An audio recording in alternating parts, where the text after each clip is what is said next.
Bismillahirrahmanirrahim. Assalamualaikum warahmatullahi wabarakatuh. Alhamdulillah. Semoga Allah senantiasa membimbing kita, memberi kita ilmu yang bisa mengantarkan kita kepada kemuliaan, kesuksesan, keselamatan dan kebahagiaan di dunia hingga nanti di akhirat. Amin Allahumma. Baik, teman-teman sekalian, bahwa pembahasan kita pada kali ini adalah tentang Islam rahmatan lil alamin. Islam yang membawa rahmat bagi seluruh alam. Pembahasan kita ini setidaknya ada 3 poin penting yang akan kita bahas. Yang pertama adalah Islam, konsep Islam yang rahmat bagi seluruh alam.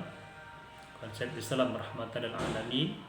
Kemudian yang kedua adalah bagaimana membumikan Islam yang rahmatan lil alamin, dan yang ketiga adalah implementasi Islam yang rahmatan lil alamin.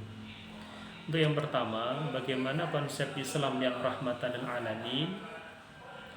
Sebagaimana Allah Subhanahu wa taala berfirman dalam surat Al-Anbiya ayat 107, Allah Subhanahu wa taala berfirman, wa ma arsalnaka illa rahmatan lil alamin. Kata Allah bahwasanya Allah berfirman, kami tidak mengutus engkau wahai Muhammad illa rahmatan lil alamin, melainkan sebagai rahmat bagi seluruh alam.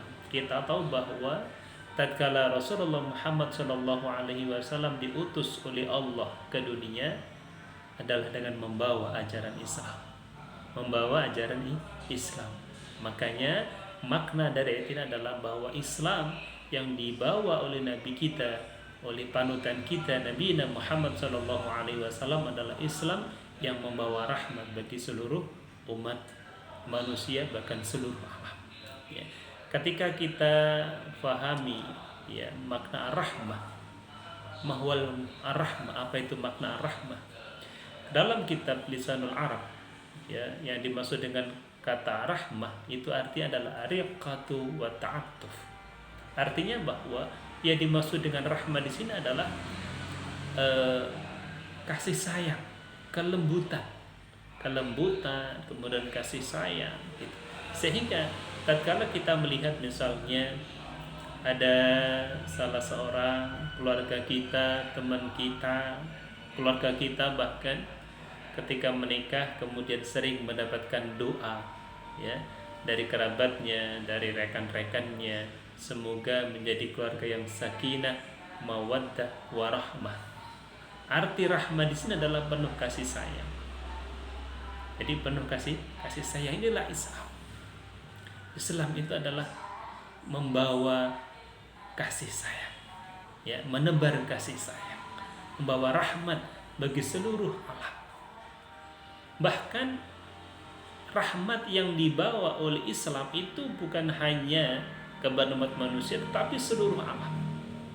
Ada sebuah riwayat yang menarik ini ya. Jadi ada salah seorang wanita yang pendosa, wanita yang pelacur gitu ya, wanita yang tunasusila. Beliau itu ingin bertaubat kepada Allah ya. Karena merasa dirinya ini sudah banyak maksiat, banyak berdosa. Akhirnya wanita tadi bertaubat.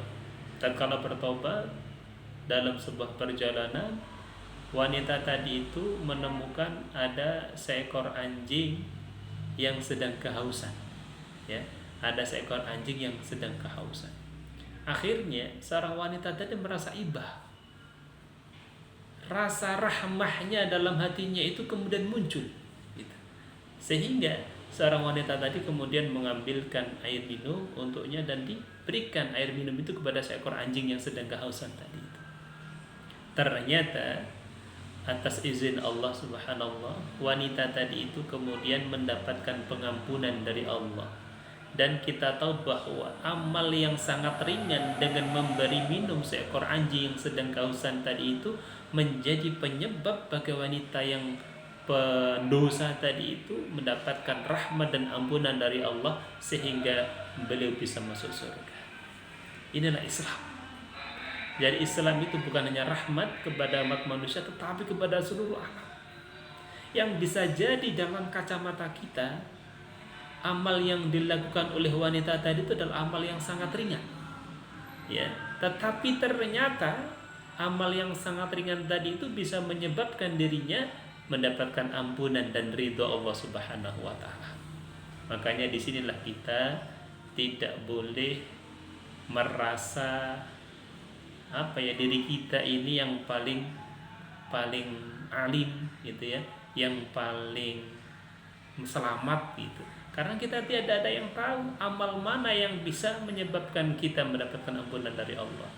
Manusia, kita semua tidak ada yang pernah tahu ya, amal mana yang bisa mengantarkan kita mendapatkan ridho Allah Subhanahu wa taala. Makanya janganlah kita menyepelekan orang lain, janganlah kita merendahkan orang lain, ya.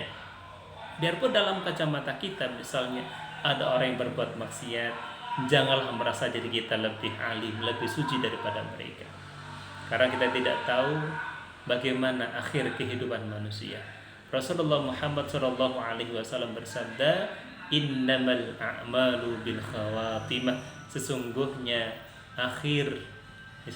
amal perbuatan manusia itu tergantung dari akhirnya, ya. Akan tetapi yang harus menjadi perhatian kita bahwa bukan berarti kemudian kita ini diperbolehkan untuk bermaksiat, kita diperbolehkan untuk berbuat dosa terlebih dahulu kemudian kita bertaubat. Tidak demikian maknanya. Kenapa? Karena ajal itu tidak ada yang pernah tahu. Allah Subhanahu wa taala berfirman, "Idza jaa ajaluhum la yastakhiruna sa'atan wa la yastaqdimun." Jika telah datang yang namanya ajal, ya, jika telah datang yang namanya kematian, maka tidak akan bisa diajukan ataupun diundurkan. Ya. Seandainya kemudian kita umat manusia itu bersenang-senang dengan kemaksiatannya, bersenang-senang dengan perbuatan dosanya, pada waktu itu pula kemudian dia diambil oleh Allah, na'udzubillah min dzalik, belum sempat bertaubat kemudian dia diambil oleh Allah Subhanahu wa taala. Hanya saja Allah itu Maha Pengampun lagi Maha Penyayang, ya. Ketika berbuat dosa segera bertobat kepada Allah Subhanahu wa taala. Ya, rahmat. Inilah rahmat, ya. Logikanya kita berbuat baik kepada makhluk binatang saja bisa menyebabkan kita mendapatkan ampunan dan ridho Allah. Bagaimana tatkala kita berbuat baik kepada manusia? Nah, gitu, makhluk yang paling sempurna, tentunya Allah juga lebih mencintai hambanya yang berbuat baik kepada sesamanya. Kemudian sebagaimana Ibnul Qayyim Al-Jauziyah, ya, beliau menafsirkan, ya, ayat yang mengatakan bahwa ar-rahmah wa ma arsalnaka illa rahmatan lil alamin. Ya, ada dua. Yang pertama adalah bahwa alam semesta itu secara umum mendapat manfaat dengan diutusnya Nabi Muhammad SAW. Jadi alam semesta ini mendapatkan manfaat dengan diutusnya Nabi Muhammad SAW. Kemudian yang kedua adalah Islam itu adalah rahmat bagi setiap manusia. Namun orang yang beriman itu menerima rahmat ini dan mendapatkan manfaat di dunia dan di akhirat. Sedangkan orang kafir, ya, orang kafir itu hanya, ya, mendapatkan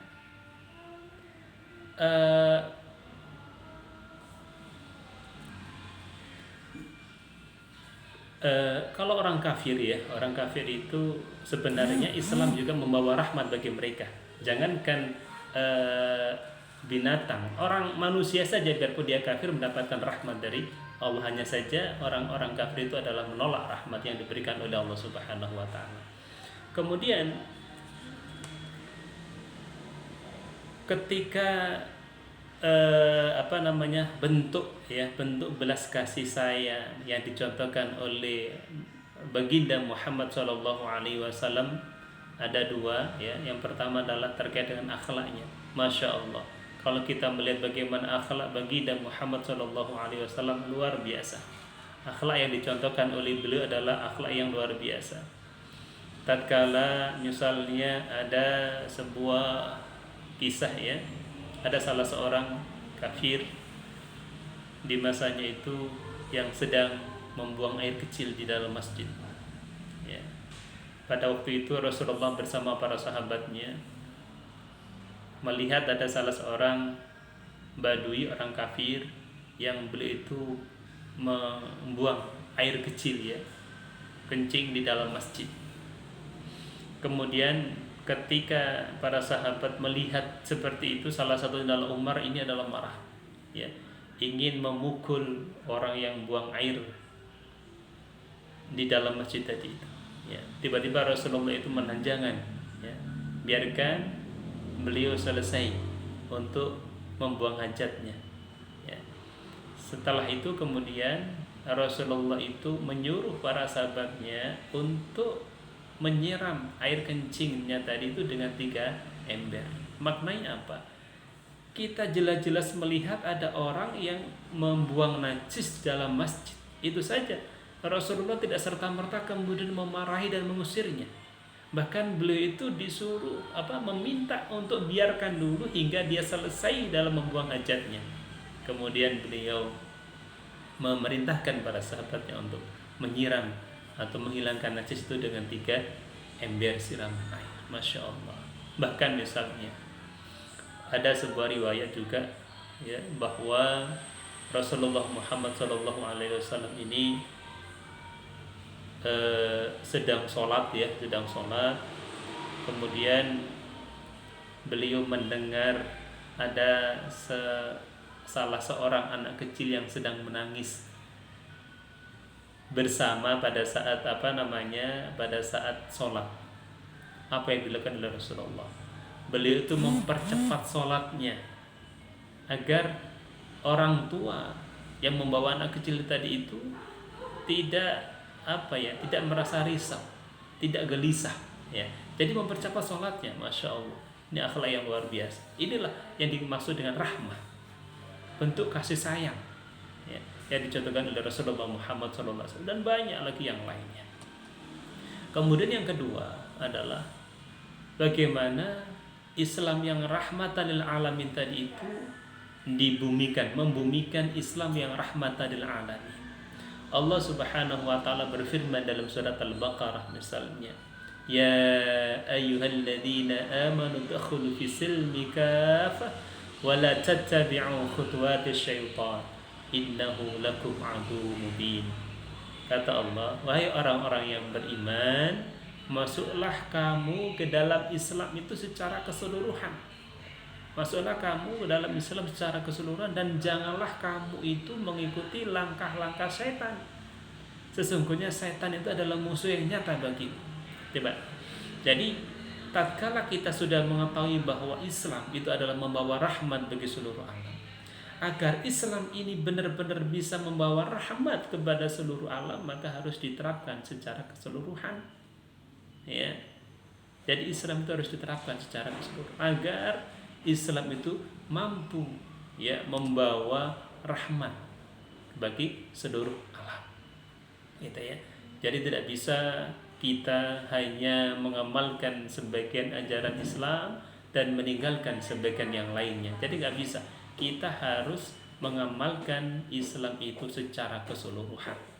Dalam Al-Quran dikatakan orang yang beriman terhadap sebagian kitab dan kufur terhadap sebagian yang lain, maka dia dikatakan sebagai orang yang munafik. Jadi nggak boleh. Kita harus menjalankan Islam itu secara keseluruhan. Ya. Kemudian yang terakhir adalah bagaimana implementasi Islam yang rahmatan lil alamin. Ya. Jadi Allah Subhanahu wa taala berfirman dalam surat Al-Baqarah, yuridullahu bikumul yusra wala yuridu bikumul usra. Jadi Allah itu menghendaki kemudahan bagimu dan tidak menghendaki kesukaran bagimu. Jadi Allah itu adalah memudahkan. Islam itu tidak memberatkan, Allah tidak memberatkan, tapi Islam itu memudahkan. Ya. Sebagaimana kita tahu misalnya tatkala ada orang yang sakit, dia tidak mampu sholat dengan berdiri, maka Islam juga membolehkan sholat dengan duduk. Masya Allah. Tatkala ada orang yang sakit kemudian dia tidak mampu sholat dengan duduk, maka dia diperbolehkan sholat dengan berbaring. Gitu. Ketika ada orang yang tidak mampu sholat dengan berbaring, maka dia perlu disolati. Karena kan kalau berbaring aja tidak mampu, ya berarti dia sudah dipanggil oleh Allah Subhanahu wa taala, begitu ya. Jadi harus disolati. Kemudian contoh lain misalnya, kita sebentar lagi akan masuk bulan Ramadan. Ya. Orang musafir misalnya, dia boleh tidak berpuasa. Ya. Jadi misalnya ada orang yang sakit, orang yang sudah tua renta, dia tidak mampu berpuasa, maka boleh dia meninggalkan puasa. Hanya saja kalau orang sakit ada kemungkinan sembuh, fa'iddatu min ayyamin ukhar, maka diganti dengan hari yang lain. Seorang ibu yang hamil, ketika dia berpuasa, khawatir berdampak pada janinnya misalnya. Seorang ibu yang menyusui, tatkala puasa nanti khawatir dengan ASI-nya misalnya, maka boleh dia tidak berpuasa. Ya, tetapi fa'iddatu min ayyamin ukhar, tetapi kemudian harus diganti dengan hari yang lain. Inilah Islam, itu adalah memudahkan. Islam adalah memudahkan. Islam itu tidak memberatkan. Ya, begitu. Makanya tatkala misalnya kita menyampaikan kebaikan kepada orang lain, Allah berfirman, ud'u ila sabili rabbika bil hikmah wal mau'izatil hasanah wajadilhum billati ya ahsan. Ya, inna rabbaka huwa a'lamu biman dhalla an sabilihi wa huwa a'lamu bil muhtadin. Tatkala Allah memerintahkan kita untuk berdakwah misalnya, menyampaikan kebenaran, menyampaikan kebaikan, mencegah kemungkaran, maka Allah dalam memerintahkan ini itu tidak menuntut kita berhasil. Ya, kita hanya diperintahkan untuk beramar ma'ruf nahi mungkar. Ya, dengan cara hikmah. Ya, kemudian wal mau'izatil hasanah. Kemudian wajadilhum billati ahsan. Tetapi yang harus kita perhatikan adalah inna rabbaka huwa a'lamu bil Inna rabbaka huwa a'lamu biman dhalla an sabili wa huwa a'lamu bil muhtadin. Dialah yang lebih mengetahui tentang siapa yang tersesat dari jalan Allah, dan dialah yang lebih mengetahui orang-orang yang mendapatkan petunjuk. Artinya apa? Artinya yang berhak mendapatkan hidayah, yang berhak memberikan hidayah itu hanyalah Allah. Faman yuridillahu ayyahdiyahu yasrah sadrahu lil Islam. Barang siapa yang Allah kehendaki untuk mendapatkan hidayah, maka Allah akan mudahkan baginya untuk memeluk Islam, mendapatkan Islam. Kita tidak dituntut harus berhasil dalam berdakwah. Kita tidak dituntut harus orang itu mengikuti apa yang kita sampaikan. Tidak, kita hanya diperintahkan, dituntut untuk mengamalkan, memerintahkan kepada yang ma'ruf dan mencegah kepada yang munkar, sedangkan hasilnya itu ada di tangan Allah Subhanahu wa taala. Inilah Islam. Begitu Islam itu akan membawa rahmat bagi kita semua. Semoga Allah memudahkan kita untuk bisa mengamalkan Islam yang rahmatan lil alamin. Amin Allahumma amin. Baik, barangkali ini yang bisa saya jelaskan pada kali ini. Ada kurang lebihnya saya mohon maaf. Saya akhiri, wassalamualaikum warahmatullahi wabarakatuh.